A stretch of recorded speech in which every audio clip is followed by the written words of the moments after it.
simple DNA test will expose you, Jody, as the cheap opportunist I think we all know he is. But we're not here to drag this dignified day into some tabloidy swamp of desperation. We're here to talk about Alan and Anna. I've known Alan and Anna for a very long time. I like to think I was there at the inception of their love. New York in the middle of a bitter winter. We three spontaneously took off for a weekend break in Greenwich Village, sharing a tiny apartment with only one bedroom and a sofa bed. It was a magical time, skipping around the patchwork of Manhattan through the steam and the snow, trussed up like Eskimos, drunk on skyscrapers, yellow taxi cabs, and drink. Alan was like a small boy let loose in a toy shop. Anna more like the girl that gets caught shoplifting. I felt the boy who stacks the shelves at weekends. We were cocooned in our own world, separated from reality and all its responsibilities.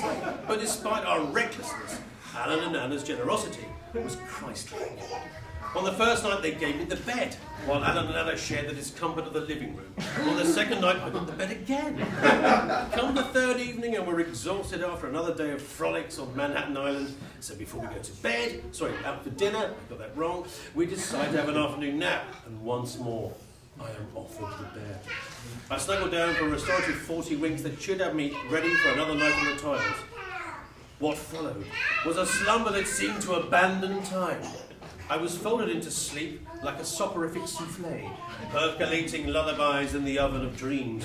When I awoke, the fog of the day had been shaken away, and I was refreshed. It was 8 o'clock, the perfect hour to begin a fabulous Saturday night in New York. But then from the chink in the curtains came daylight. Darkness in February falls in late afternoon. I leapt from the bed and burst into the living room. There they were, my companions, Alan and Anna, feigning yawns and stretches like extras from a teddy bear's picnic. "We've slept right through," I declared. They nodded in agreement with pantomime fatigue. We all have slept for over 12 hours in the most exciting night of the week, one of the most exciting cities in the world. It was then that the pieces of the sleepy jigsaw began to fall into place.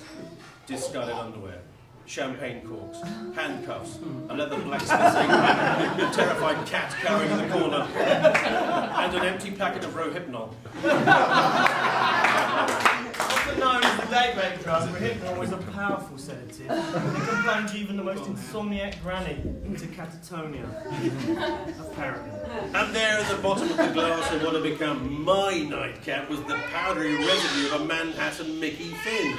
Alan and Anna had drugged me on that Saturday evening, sending me into a slumber that robbed me of my big apple experience. Despite me serenading them with a version of My Funny Valentine in a piano bar on Valentine's Day, despite me offsetting their awkward courting period with ice-melting amusement, and despite me turning a blind eye to their frankly adolescent behaviour, they anaesthetised me on what could have been the most important night of my life. I could have met my wife on that night. I could be standing here with the beloved at my side, instead of being alone, which is what they've done to me. I want to wake up in a city that doesn't sleep, sang Frank Sinatra. What Alan and Anna did to me was put me to sleep in a city that doesn't sleep.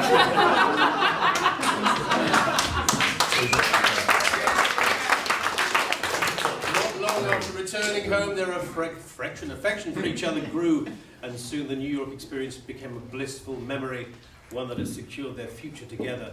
I like to think that by taking my Manhattan medicine, I gave Alan and Anna the chance to find their love.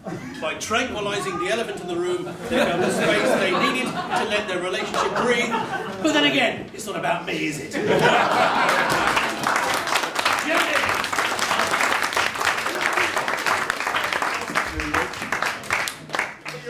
It's not about you. It's about Alan, who by this point was at the top of his game, the happiest he'd ever been.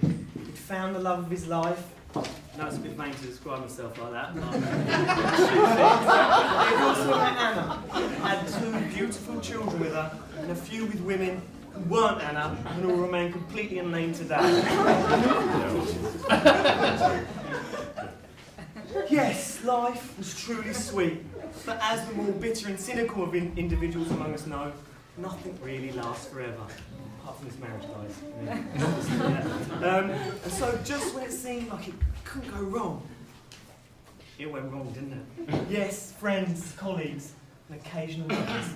The dream was over, and Alan was dutifully taken into an office at FlexTech and given the earth-shattering news he'd become surplus to requirements.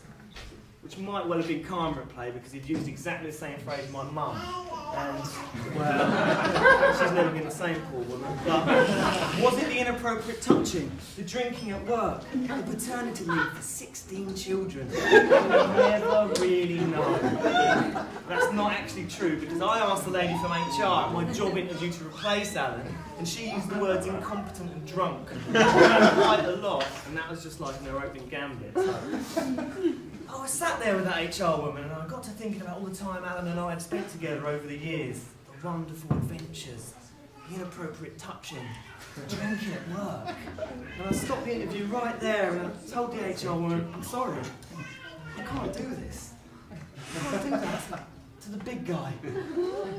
I love you, Alan. You need to know that. And I think that sacrifice, ladies and gentlemen, is probably what makes me the best man. That and the fact I've agreed to be your best man at your next wedding. So.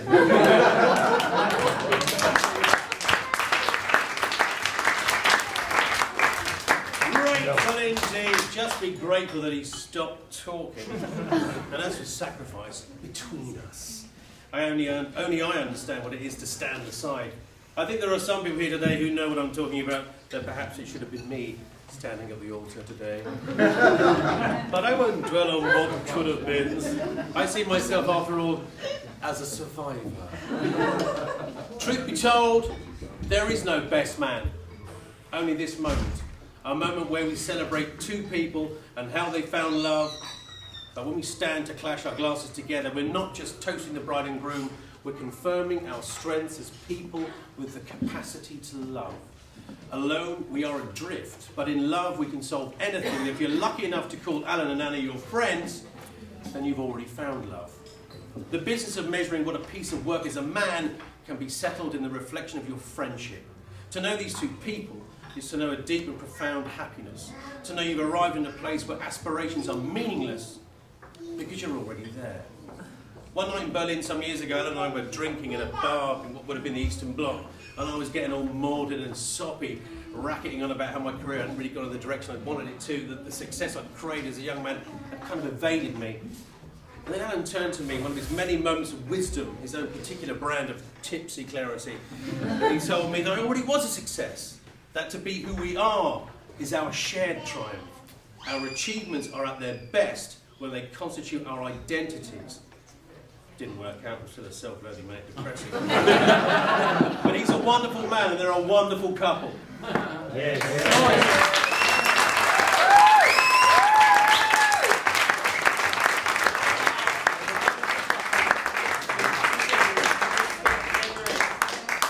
Wonderful couple will make me laugh every time I'm with them. And although Alan and I only met a few years ago, I knew within a very short time that we would be friends for the rest of my life.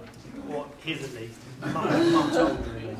I mean, this is the guy who's seen me cry and wait at least 24 hours before he started mocking me. That's a true friend.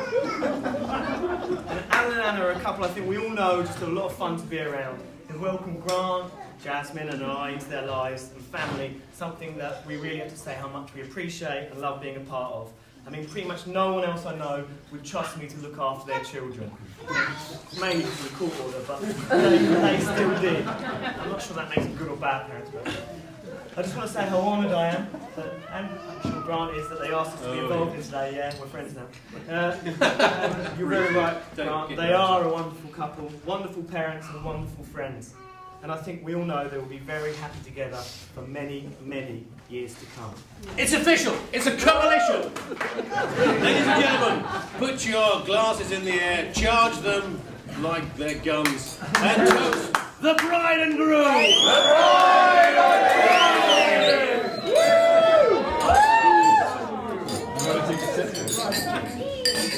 Right, let's get drunk. Right.